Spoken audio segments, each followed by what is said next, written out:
নমস্কার বন্ধুরা, আমি একটা নতুন রেসিপি নিয়ে আসলাম। এই যে দেখতে পাচ্ছেন কাতলা মাছের মাথাগুলো আমি নুন হলুদ মাখিয়ে ভেজে তুলে নিয়েছি। এবার ওই তেলের মধ্যে আমি বেশ খানিকটা কুচনো পেঁয়াজ দেবো আর একটা মিডিয়াম সাইজের টমেটো কুচি দেবো। দিয়ে পেঁয়াজ টমেটোটা আমি ভালো করে মিশিয়ে নেব যতক্ষণ না পেঁয়াজটা হালকা একটু ভাজা হচ্ছে আর টমেটোটা নরম না হয়ে যাচ্ছে, ততক্ষণ আমি একটু ভাজা ভাজা করে নেব।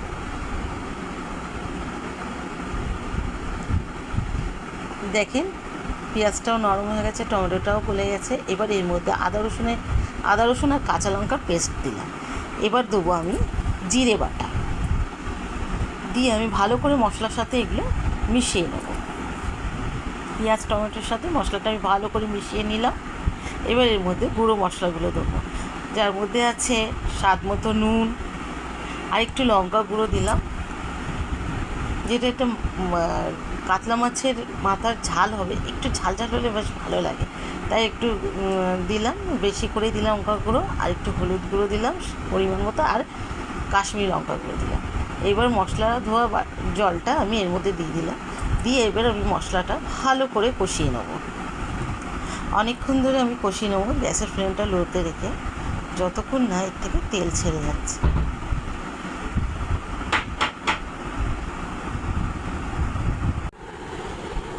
অনেকক্ষণ ধরে কষিয়ে নিয়েছি দেখে। এবার এর মধ্যে আমি পরিমাণ মতো জল দিলাম। জলটা ফুটে উঠলে আমি কাতলা মাছের মাথাটা দিয়ে দেবো ওর মধ্যে। এই যে দেখে জলটা ফুটে গেছে, এবার আমি কাতলা মাছের মাথাটা এর মধ্যে দিয়ে দিলাম।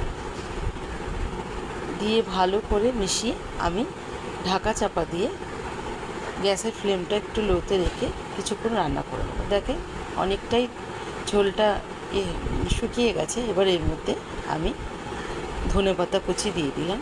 দিয়ে ভালো করে মিশিয়ে আরও 2 মিনিট আমি একটু এটা রান্না করে নেব। তাহলেই আমার